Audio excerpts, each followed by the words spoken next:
The dust cloud behind the horse was the only thing moving faster than Georgia Zimmerman's breaking heart as she rode away from her father's fresh grave on that scorching August afternoon in 1876.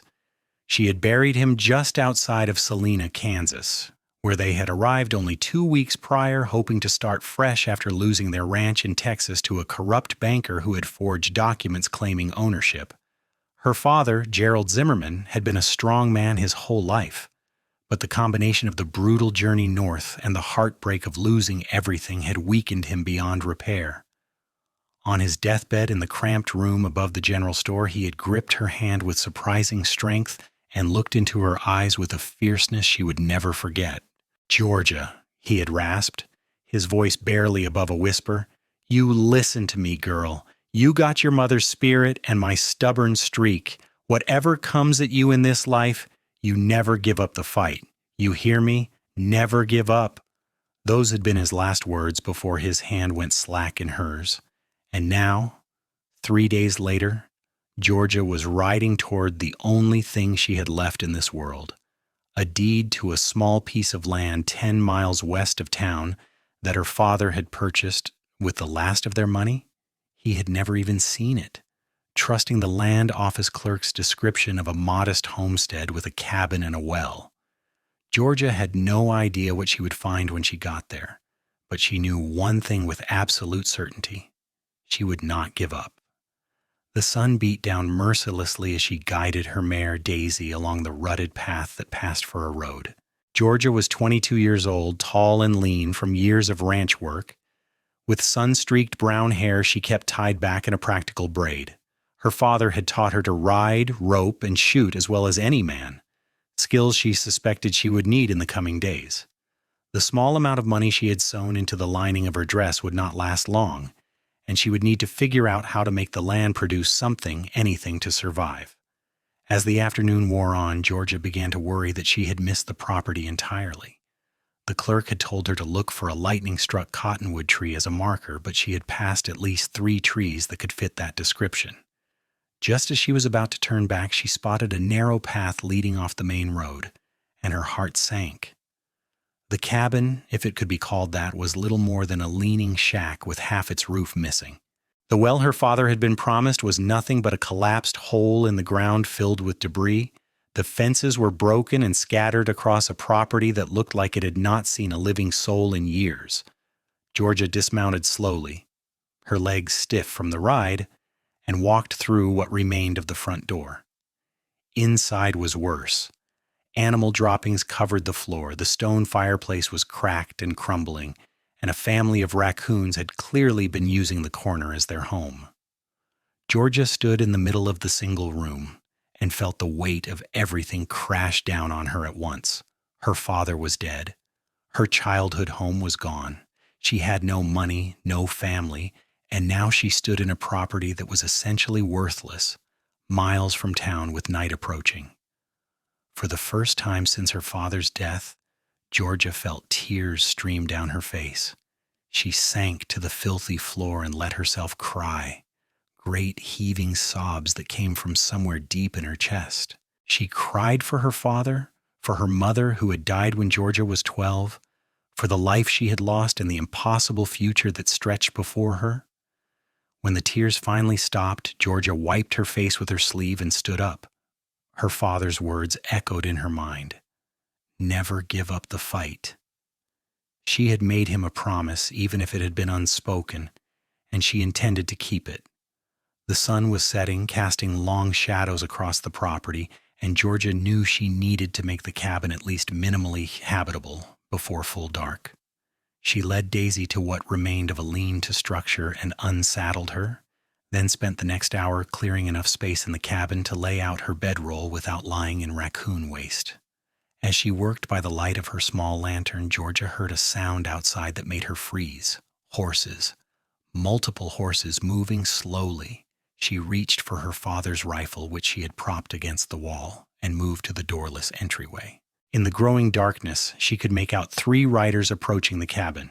"Hello, the house," a man's voice called out. "We saw your light. You need any help?" Georgia kept the rifle pointed at the ground but ready. "I am fine, thank you, just settling in." The lead rider came closer, and in the lantern light, Georgia could see he was a man probably in his mid-20s, with dark hair and a strong jaw. He wore the typical gear of a working cowboy: worn leather chaps, a dusty hat, and a gun belt that had seen plenty of use. But there was something in his eyes, even in the dim light, that did not seem threatening. Concern, maybe, or curiosity.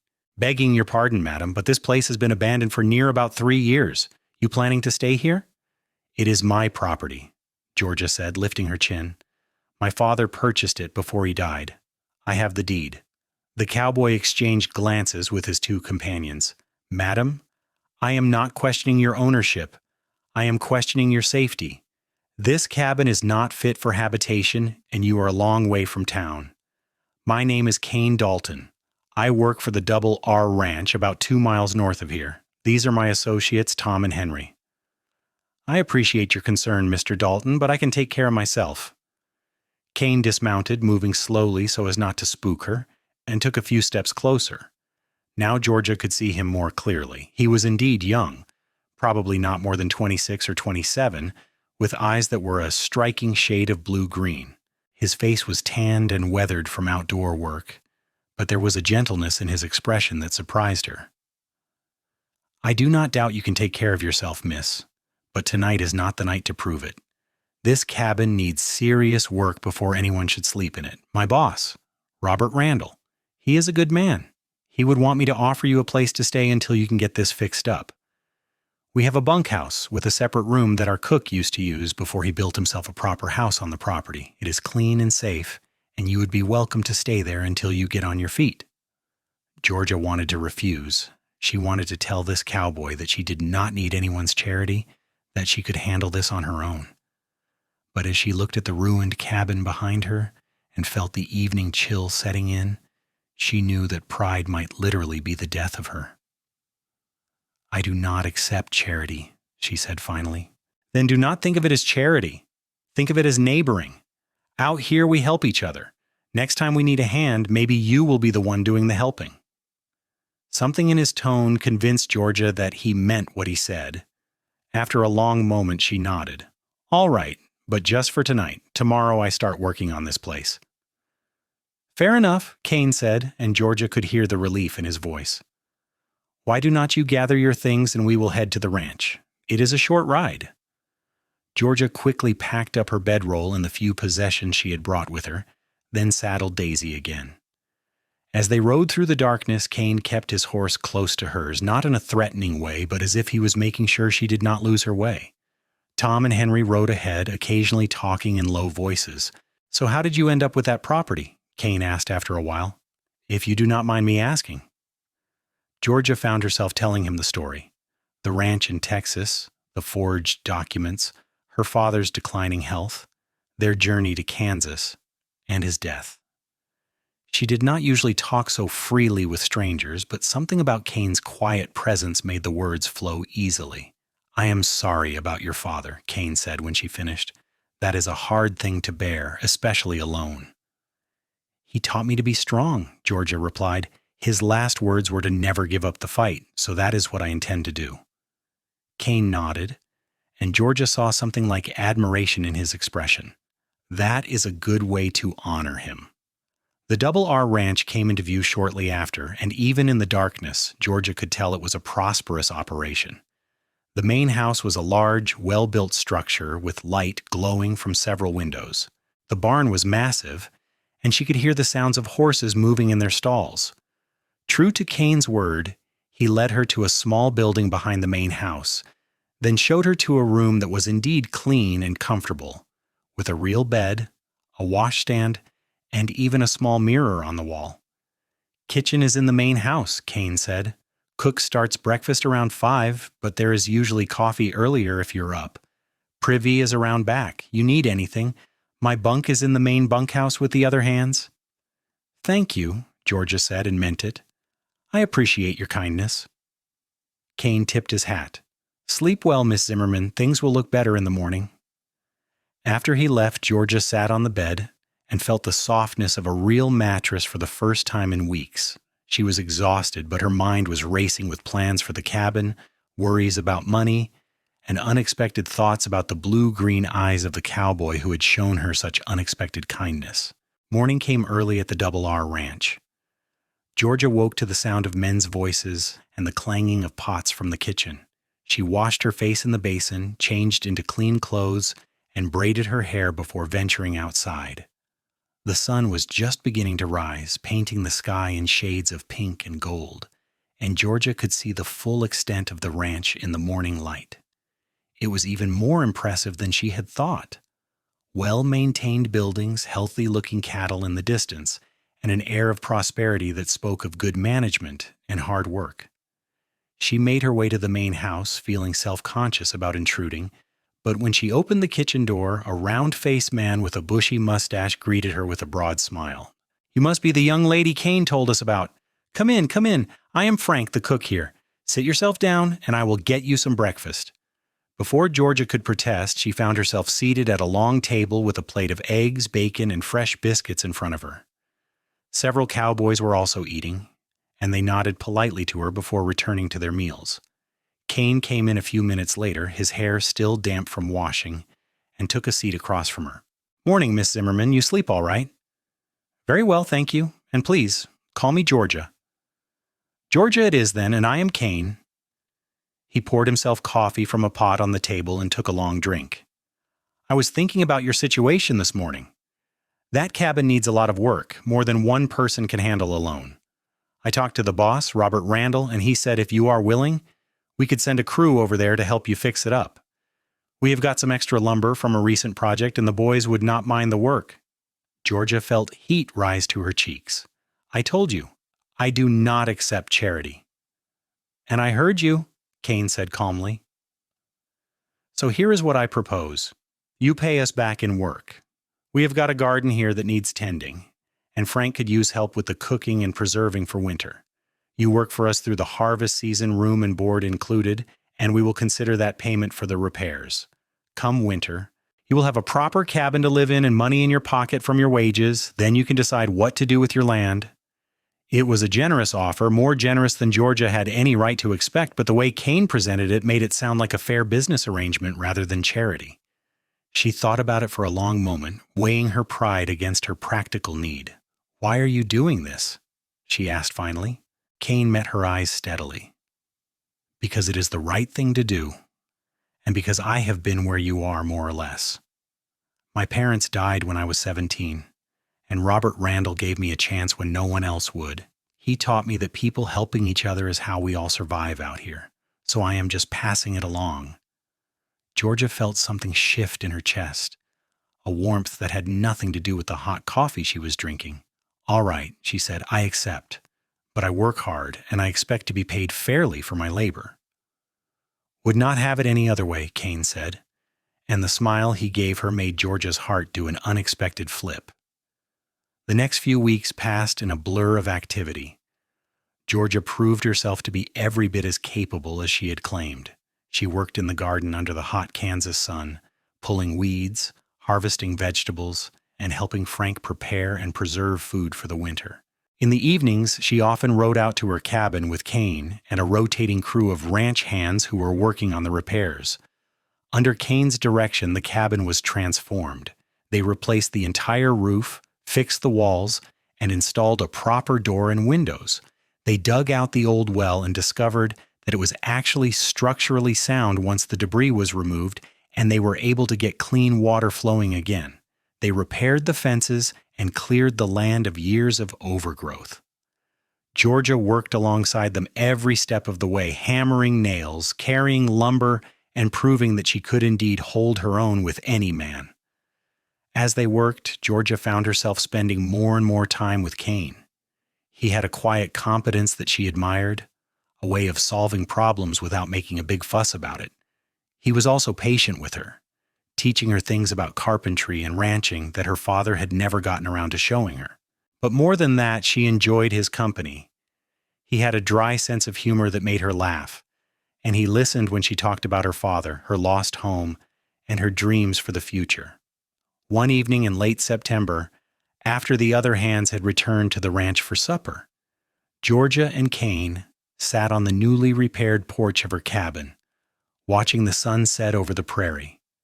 The cabin was nearly finished, just a few small tasks remaining, and Georgia felt a mixture of pride and sadness. Pride in what they had accomplished, and sadness because she knew that once the cabin was done, she would have less reason to see Kane every day. "Your father would be proud of you," Kane said suddenly, breaking the comfortable silence between them. Georgia felt tears prick her eyes. "I hope so. I keep thinking about his last words, about never giving up the fight. Some days it feels like the fight is all I have." Kane turned to look at her, and in the golden light of the setting sun, his eyes were more green than blue. "The fight is important, Georgia, but so is knowing when to let someone stand beside you in it. You do not have to do everything alone." There was something in his voice, an intensity that made Georgia's breath catch. She had been so focused on proving her independence, on honoring her father's words by being strong, that she had not allowed herself to acknowledge what had been growing between her and Kane over these past weeks.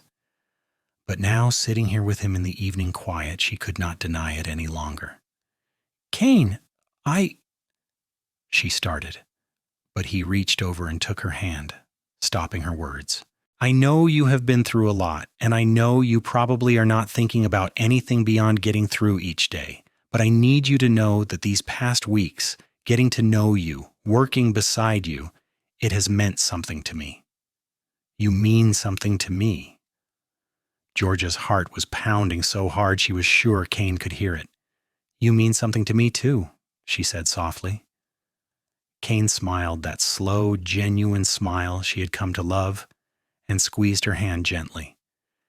"Then maybe, when you are ready, we could see where this goes. No pressure, no expectations, just two people figuring things out together." "I would like that," Georgia said, and realized she meant it with every fiber of her being. They sat there as the sun disappeared below the horizon, hands clasped, and Georgia felt something she had not felt since her father's death: hope. The harvest season arrived in full force, and the Double R Ranch became a hive of activity. Georgia threw herself into the work, helping Frank can vegetables, make preserves, and prepare the massive meals required to feed the crew of extra workers Robert Randall had hired for the harvest. She also spent time in the fields, learning how to operate the equipment and working alongside the men to bring in the crops. Kane was everywhere, overseeing different aspects of the harvest, solving problems and making sure everything ran smoothly.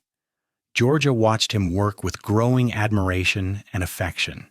He treated every person with respect, from Robert Randall himself to the youngest hired hand. He was fair but firm, and people responded to his leadership with loyalty and hard work. As October arrived with its cooler temperatures and brilliant foliage, Georgia and Kane found more time to spend together.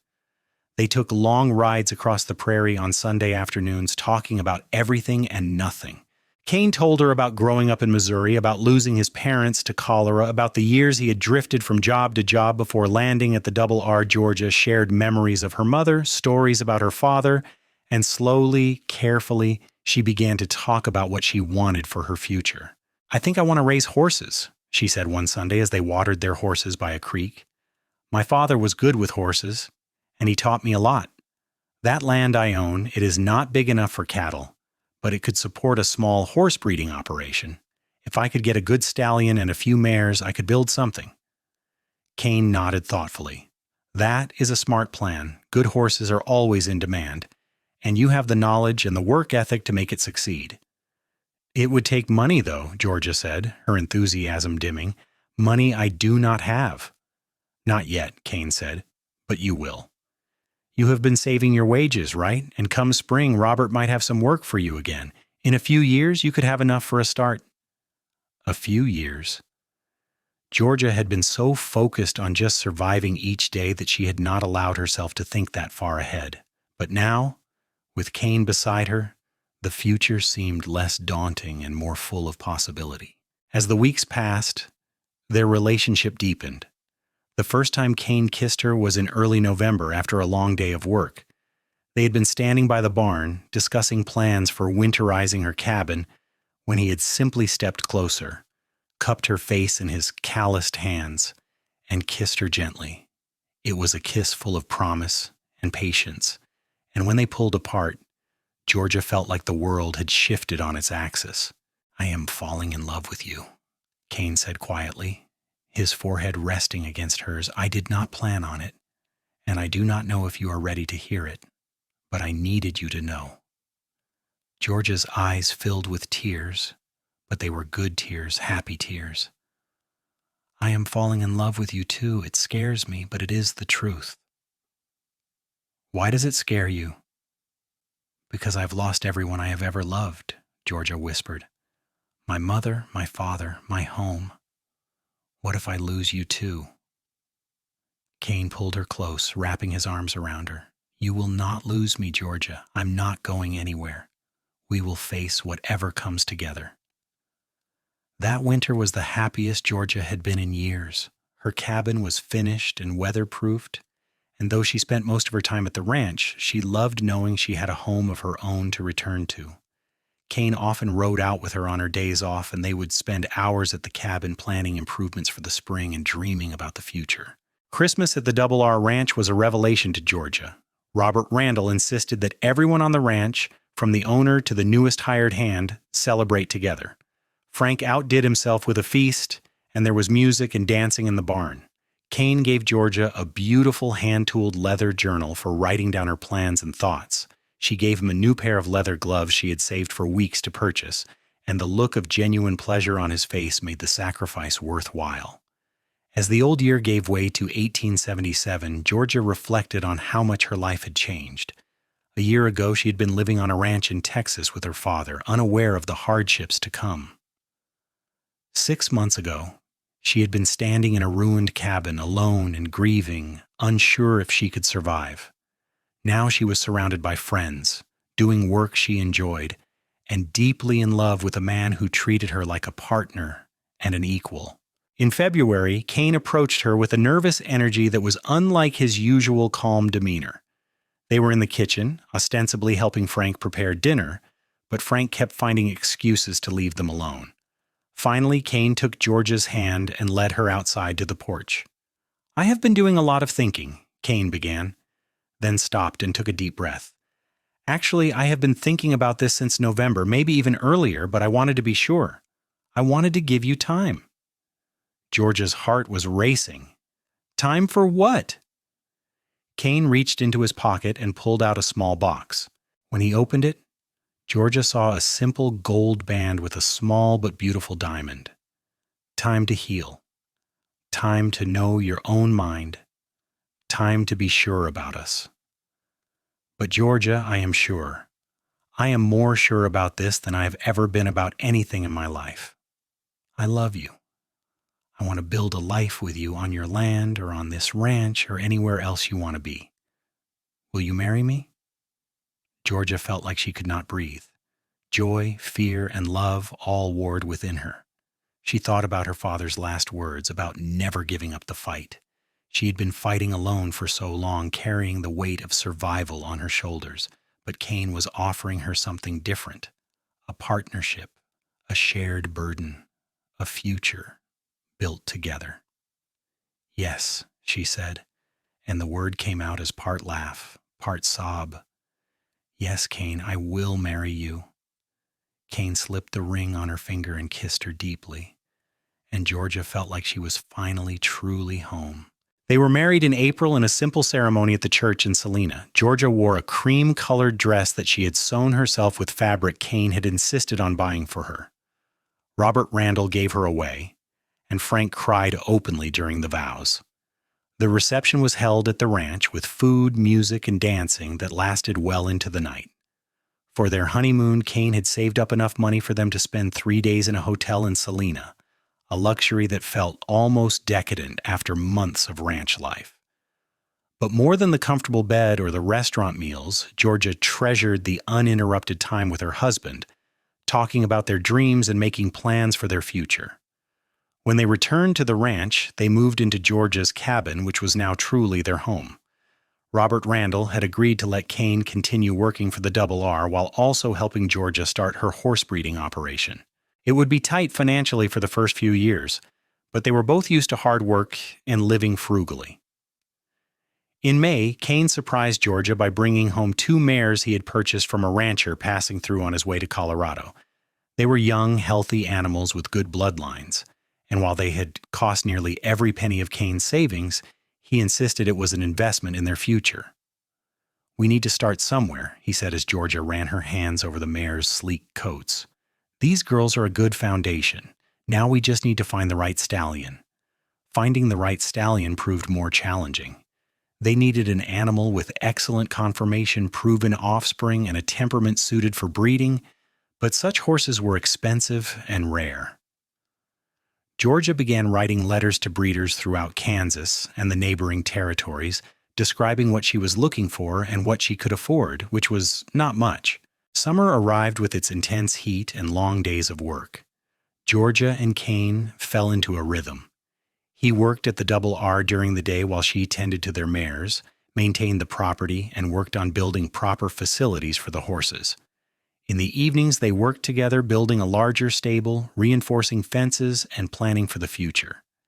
In July, Georgia received a letter that made her heart race with excitement.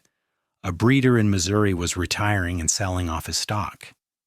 He had a 7-year-old stallion with impeccable bloodlines that he was willing to sell for a price that, while still high, was within reach if they could scrape together enough money. The catch was that they needed to make a decision quickly, as he had other interested buyers. Georgia showed the letter to Kane that evening, trying to keep her excitement in check. "It is probably impossible," she said. "We do not have that kind of money right now." Kane read the letter carefully, then looked up at her with a determined expression she knew well. "How much do we need?" They sat at the kitchen table and went over their finances, even pooling every penny they had saved. They were still $50 short. It was a crushing realization, and Georgia felt tears of frustration prick her eyes. "We will find another stallion," Kane said, reaching across the table to take her hand. "This is not the only good horse in the world." But Georgia knew it was not that simple. Horses like this did not come along often, especially at a price they could potentially afford. This felt like a once-in-a-lifetime opportunity, and watching it slip away was painful. The next morning, Kane was unusually quiet at breakfast. He left for the Double R as usual, and Georgia went about her chores, trying not to think about the stallion she would never own. But that evening, when Kane returned home, he had a strange expression on his face. "I talked to Robert today," he said without preamble. "I told him about the stallion and our situation. He wants to invest in our operation." Georgia felt her mouth fall open. "What?" "He said he has been watching us work this past year, and he believes in what we are trying to build. He will loan us the $50 we need, interest-free, to be paid back over the next 2 years. In exchange, he wants first option to purchase any colts we breed for his ranch at a fair market price." Georgia could not believe what she was hearing. "Kane, that is incredible. But are you sure $50 is a lot of money to owe?" "I am sure," Kane said firmly. "This is our chance, Georgia. We can do this." 2 weeks later, Kane made the journey to Missouri and returned with the most beautiful horse Georgia had ever seen. The stallion, a bay with a white star on his forehead, was everything the breeder had promised: strong, intelligent, and well-mannered. They named him Ranger, and he immediately became the centerpiece of their operation. That fall was busy with preparations for breeding season and continuing work at the Double R. Georgia discovered she was pregnant in October, news that filled both her and Kane with joy and a little bit of terror. They were still building their business, still scraping by financially, and adding a baby to the mix would be challenging, but Kane just held her close and promised that everything would work out. "We will figure it out together," he said, and Georgia believed him. Winter came early that year, with snow arriving in November and temperatures dropping sharply. Georgia found the cold difficult in her pregnant state, but Kane was endlessly patient and caring, taking on extra chores so she could rest. Frank sent food from the ranch almost daily, claiming he had made too much and did not want it to go to waste. Robert Randall stopped by regularly to check on them, bringing supplies and always staying for coffee and conversation. On a brutally cold night in February 1878, Georgia went into labor. Kane rode through a blizzard to fetch the doctor from Salina, then spent the next 12 hours holding Georgia's hand, wiping her forehead and murmuring encouragement.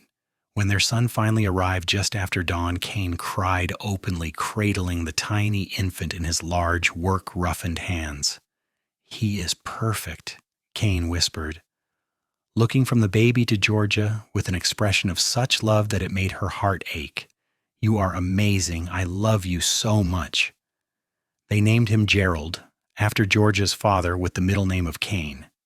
Little Gerald was a healthy, strong baby with his father's blue-green eyes and his mother's determined spirit. Those first few weeks were exhausting, but Georgia had never been happier. She would sit in the rocking chair Kane had made for her, nursing the baby and watching her husband work outside through the window, and feel overwhelmed with gratitude for the life they had built together.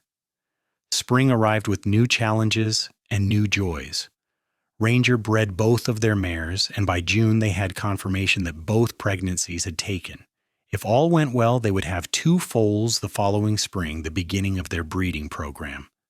Georgia was back to doing light work, with Gerald often napping in a basket in the shade while she tended to the horses and garden.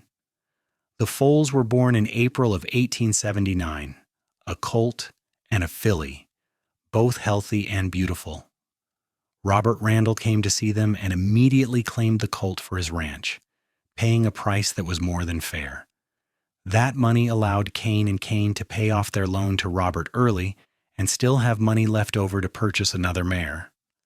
As the years passed, the Dalton horse breeding operation grew steadily. Word spread about the quality of their animals, and they began to receive inquiries from ranchers throughout Kansas and beyond.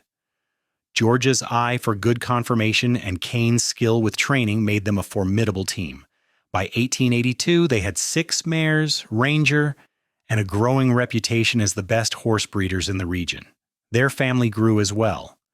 A daughter, Grace, was born in 1880, followed by another son, James, in 1883. Their cabin, which had once seemed too large for just Georgia, was now bursting at the seams with children, animals, and life. Kane built an addition, adding 2 bedrooms and expanding the kitchen, and with each nail he hammered, Georgia felt her love for him deepen. One evening in the summer of 1884, Georgia stood on the porch of their home, watching the sun set over their land. Gerald, now 6, was helping his father check the fences in the far pasture. Grace was playing in the dirt at Georgia's feet, making elaborate structures with sticks and stones. James was asleep in his cradle, just inside the door.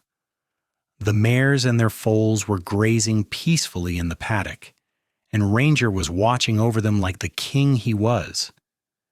Georgia thought about the girl she had been 8 years ago, standing in a ruined cabin with nothing but her father's last words and her own stubborn determination. She thought about how she had been convinced she would have to fight alone forever, that independence and isolation were the price of survival. She had been so wrong. Kane had not just helped her fix a cabin or start a business. He had shown her that strength did not mean bearing everything alone. He had stood beside her through every challenge, every setback, and every triumph. He had made sure she never had to fight alone again, never had to face the world without a partner who loved her unconditionally.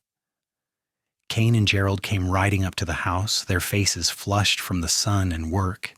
Gerald ran to Georgia, chattering excitedly about something he had seen in the far field. Kane dismounted and walked over to the porch, sliding his arm around Georgia's waist and pulling her close. "What are you thinking about?" he asked, kissing her temple. Georgia leaned into him, breathing in the familiar scent of leather, horse, and sunshine that always clung to him. "I was thinking about my father, about his last words. He told me to never give up the fight. And I thought that meant I had to be strong enough to face everything alone. But I understand now that he wanted me to never give up on life, on hope, on the possibility of happiness. He would have loved you, Kane. He would have been glad that I found someone who made sure I never had to fight alone." Kane tightened his arms around her. "I am the lucky one, Georgia. You took a chance on a cowboy who showed up at your ruined cabin and refused to leave you there in the dark. You built this life with me, worked beside me, believed in me. I am just glad I get to spend every day of the rest of my life making sure you know how loved you are." As the sun disappeared below the horizon and the first stars began to appear in the darkening sky, Georgia looked at her husband, her children, and her land, and knew with absolute certainty that she had kept her promise to her father. She had never given up the fight. But more importantly, she had learned that the fight was not about facing the world alone. It was about building a life worth fighting for, surrounded by people who would stand beside you no matter what storms came. That night, after the children were asleep and the house was quiet, Georgia and Kane sat together on their porch. Hands clasped, watching the stars wheel overhead, they talked about their plans for the next breeding season, about Gerald starting school in the fall, about the new barn they wanted to build, but mostly they just sat in comfortable silence, two people who had found in each other exactly what they needed. The years that followed continued to bring both challenges and joys, as all lives do. There were hard winters and dry summers, sick horses and financial worries, the normal struggles of raising children and running a business. But through it all, Georgia and Kane faced everything together, their bond growing stronger with each passing year. In 1887, they were able to purchase additional land adjacent to their original property, doubling the size of their operation. Gerald, now 9, was already showing his father's gift with horses, spending every free moment in the stables. Grace, at 7, had her mother's organizational skills and kept meticulous records of every horse's lineage and sales. James, at 4, was still deciding what he wanted to be when he grew up, but his infectious laughter and sunny disposition made him everyone's favorite. Georgia's reputation as a horse breeder had spread far beyond Kansas. She received letters from as far away as California and Texas, inquiring about her horses and her breeding program. Several articles were written about her in agricultural journals, praising her innovative techniques and her success as a woman in a male-dominated field. She was invited to judge at horse shows and to speak at breeding conferences, opportunities she accepted when she could, though she always preferred being on her own land with her own horses. Kane had risen to become foreman of the Double R Ranch, a position that came with more responsibility but also more money. Robert Randall, now in his 60s, relied heavily on Kane's judgment and often said that the ranch would go to Kane when he retired. But Kane had no interest in owning the Double R. His heart was in the horse breeding operation he and Georgia had built together, and he never wavered from that commitment. On their 10th wedding anniversary in April of 1887, Kane surprised Georgia with a gift that left her speechless. He had commissioned a sign to be made hand-carved from oak and painted in gold letters, Dalton Horse Ranch. He hung it at the entrance to their property, and as Georgia stood looking at it, tears streaming down her face, Kane wrapped his arms around her from behind. "This is what we built," he said softly, "together. You took a piece of land that no one else wanted and turned it into something real, something lasting. You should be proud." "We should be proud," Georgia corrected, turning in his arms to look up at him.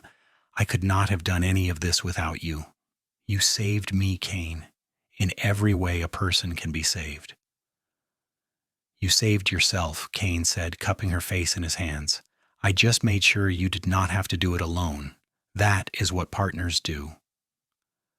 As the 1880s drew to a close, the Dalton family and their ranch were firmly established as part of the Salina community.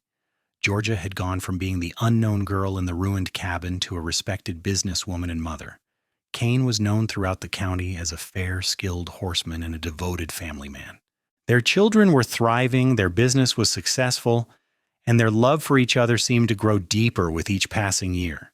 In the spring of 1890, Georgia received a letter that brought back a flood of memories.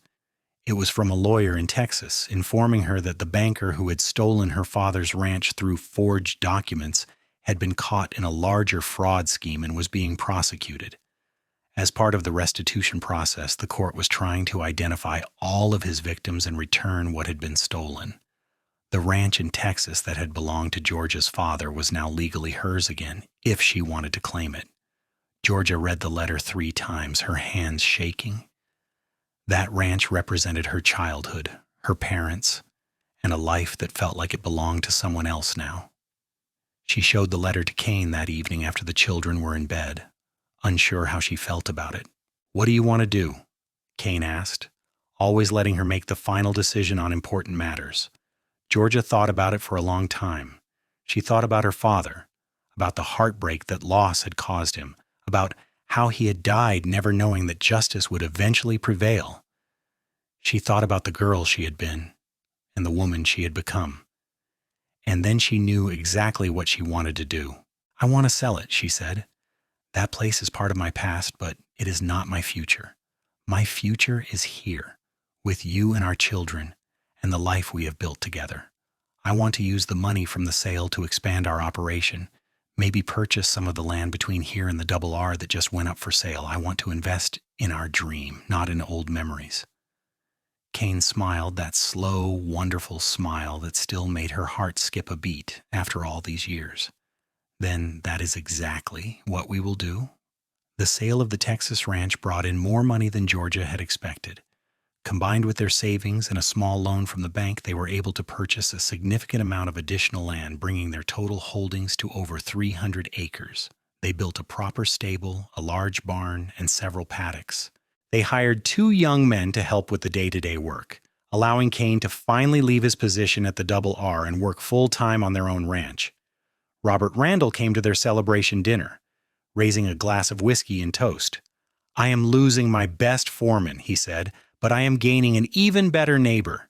Here is to the Dalton Horse Ranch and to the 2 stubborn, hard-working people who built it from nothing." As the 1890s progressed, the Dalton family continued to flourish. Gerald, now in his mid-teens, was being scouted by larger ranches who wanted him to come train their horses, but he had no interest in leaving home, telling his parents that everything he wanted was right here.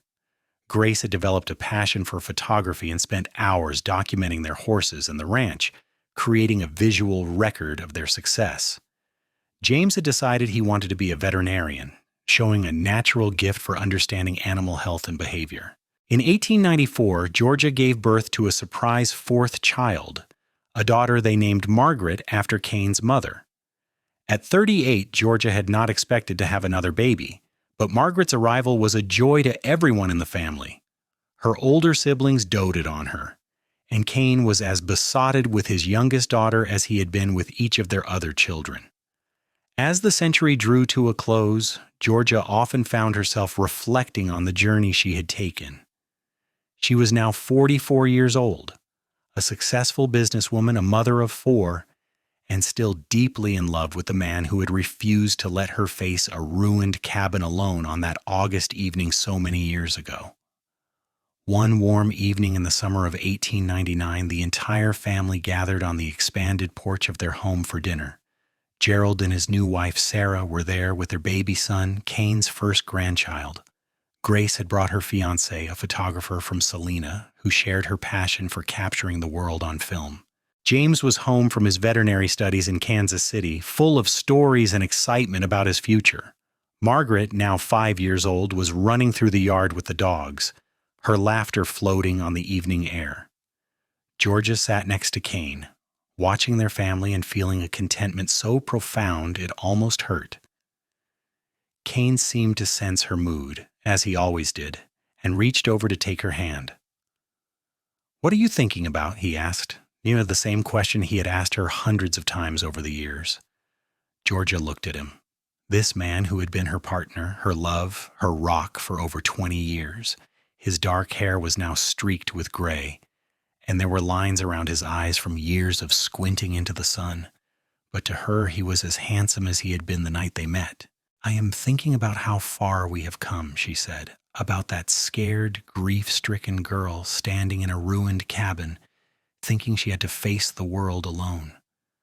I am thinking about my father's last words, and how I thought they meant I had to be hard and independent and never need anyone. But I was wrong. The greatest strength I ever found was in letting you stand beside me in building this life together. You made sure I never had to fight alone, Kane. You kept that promise every single day for over 20 years, and I want you to know that I see it. I appreciate it. I love you for it." Kane's eyes were suspiciously bright as he lifted her hand to his lips and kissed it gently. Loving you has been the easiest thing I have ever done, Georgia. You're the strongest, most amazing person I know, and I thank God every day that I saw your light in that cabin and did not just ride on by. You are my life, my heart, my everything. And I promise you, for however many years we have left, I will keep standing beside you, keep fighting with you, keep loving you with everything I have. As the sun set over the Dalton horse ranch, painting the sky in brilliant shades of orange and pink, Georgia looked at her family, her land, and her life, and knew with absolute certainty that she had honored her father's last words in the best way possible. She had never given up the fight. But more importantly, she had learned that the fight was not about being alone or being strong enough to face everything by herself. The fight was about building a life worth living, surrounded by love, supported by partnership, and filled with the kind of deep, abiding joy that comes from sharing your dreams with someone who believes in them as much as you do.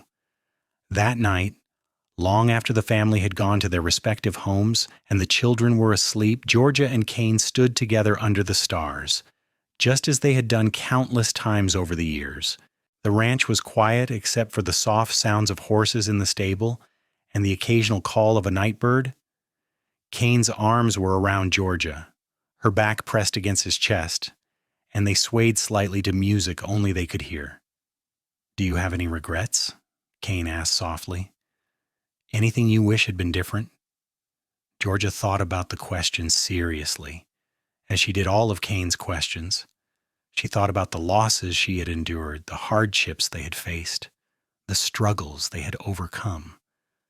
And then she thought about the life they had built, the love they shared, the family they had raised, and the legacy they were leaving. "No," she said finally, and meant it with every fiber of her being.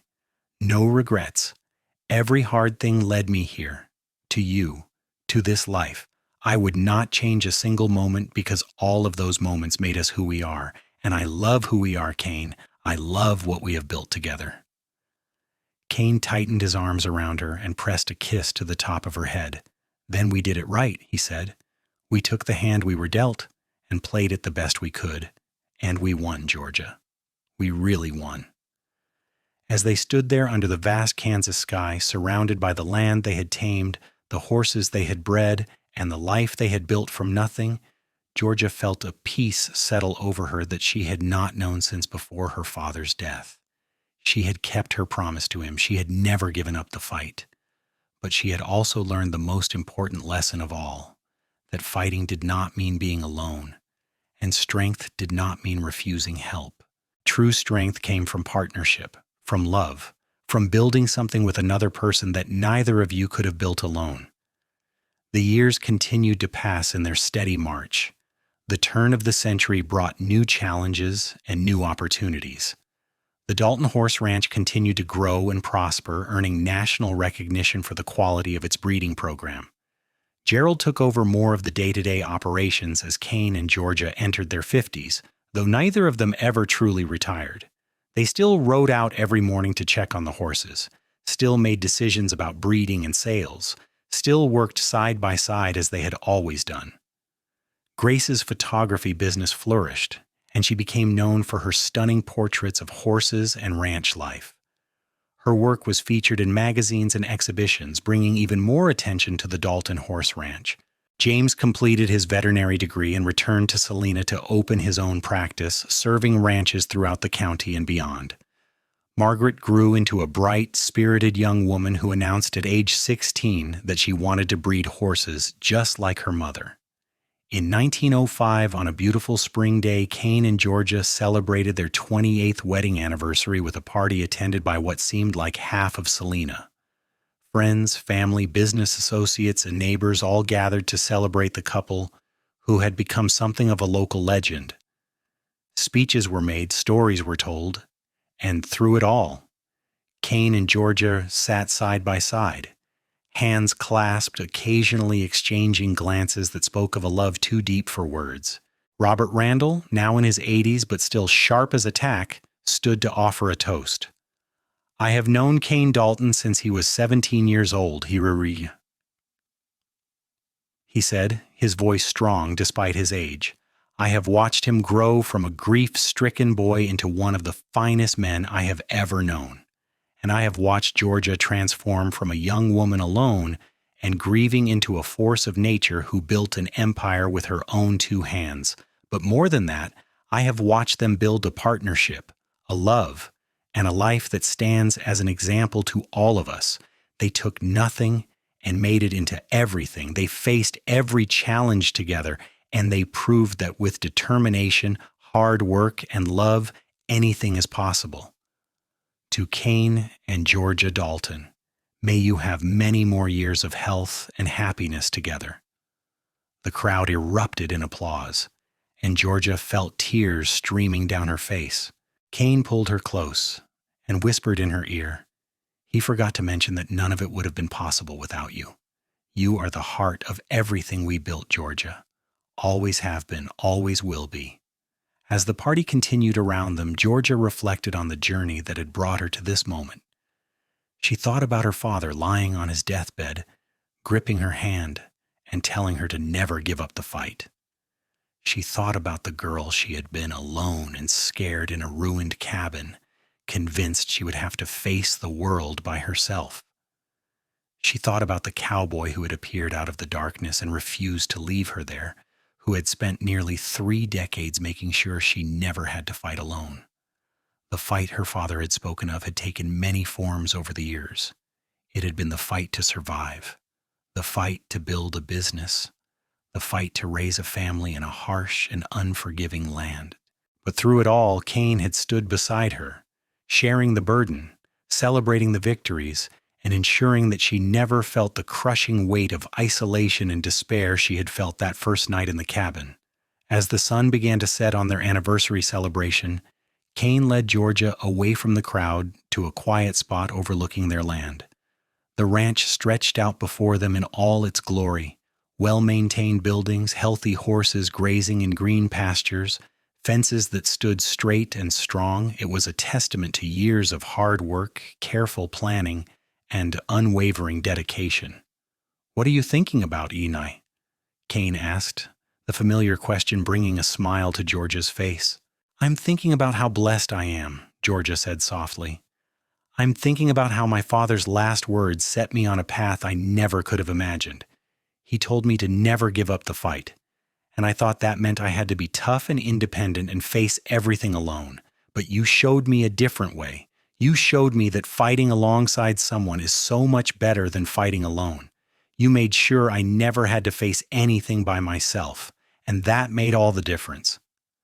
Kane turned to face her, his blue-green eyes still as striking as they had been the first night they met. "You would have made it even without me," he said. "You are the strongest person I know, but I'm awfully glad I got to be part of your journey. Loving you, building this life with you, it has been the greatest privilege of my life." Georgia reached up to cup his face in her hands, feeling the familiar roughness of his skin, seeing the love in his eyes. "We did it together," she said. "Everything we built together, and that is what makes it so beautiful." As the stars began to appear in the darkening sky, Kane and Georgia stood together overlooking the ranch they had built from nothing, surrounded by the family and friends who loved them, and felt the kind of deep, abiding peace that comes from a life well lived. They had faced every challenge together, celebrated every triumph together, and built a legacy that would endure long after they were gone. The years that followed were good ones. Kane and Georgia gradually handed over more responsibilities to their children, though they never fully retired from the ranch. They were both too much a part of the land, too deeply connected to the horses and the work to ever truly step away. But they did take more time for themselves, for long rides across the prairie, for quiet evenings on the porch, for traveling to visit grandchildren who lived in other towns. In 1910, Georgia turned 56 years old. She had lived more than half her life with Kane by her side, and she could barely remember what it had been like to face the world alone. The memories of that grief-stricken girl standing in a ruined cabin felt like they belonged to someone else entirely. She had become someone different, someone stronger, someone who understood that true strength came not from isolation, but from connection. One evening that summer, as they sat on their porch watching the sunset, Gerald came riding up with news. One of their mares had just given birth to a colt that showed more promise than any foal they had seen in years. Kane and Georgia walked to the stable together hand in hand to see the new arrival. The colt was indeed spectacular, perfectly formed, strong, with intelligent eyes and a confident stance even though he was only hours old. As Georgia ran her hands over his sleek coat checking his conformation, she felt Kane's arm slip around her waist. "He's something special," Kane said. "What should we name him?" Georgia thought for a moment, then smiled. "Courage," she said, "because that is what my father gave me with his last words. The courage to keep fighting, to keep moving forward, to never give up. And that courage led me to you, to this ranch, to this life. This colt represents everything we have built, all because I found the courage to keep going when everything seemed impossible." Kane pressed a kiss to her temple. "Courage it is," he agreed. "And when people ask about his name, we will tell them the story. We will tell them about a brave young woman who refused to give up, and about how courage and love can build something lasting and beautiful." Courage, the colt, grew into a magnificent stallion, just as they had predicted. He became the foundation sire for the next generation of Dalton horses, his offspring carrying on the legacy that Georgia and Kane had worked so hard to build. He was a living symbol of everything they had accomplished, a reminder that from the darkest moments can come the greatest triumphs. As Georgia and Kane entered their 60s, they found themselves increasingly content with simple pleasures.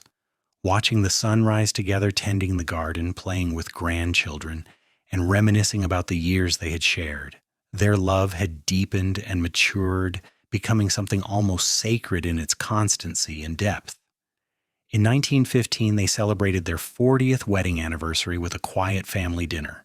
The house was full of children, grandchildren, and even a few great-grandchildren, a noisy, chaotic gathering that filled Georgia's heart to bursting.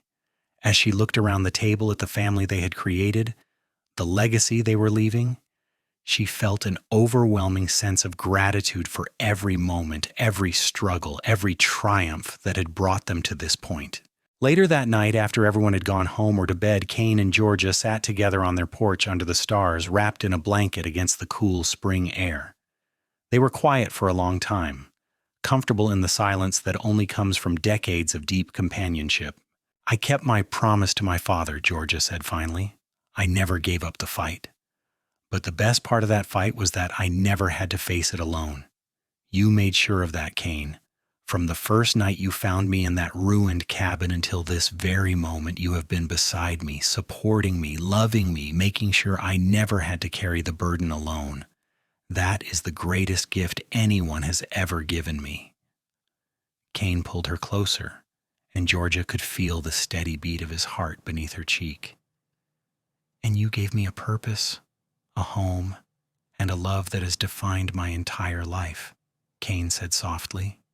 "We saved each other, Georgia. That is what love does.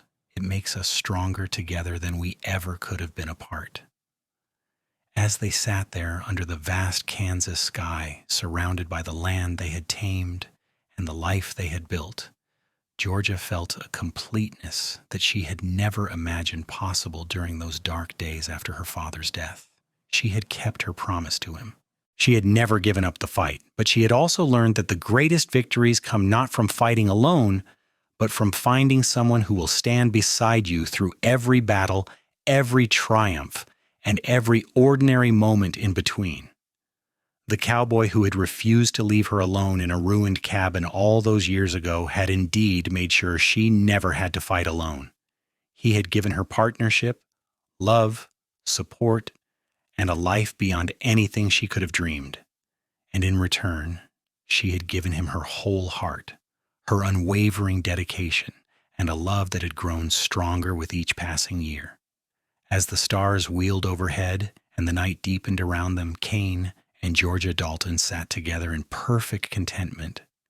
Two people who had found in each other exactly what they needed and who had built a life and a legacy that would endure long after they were gone. They had taken nothing and made it into everything.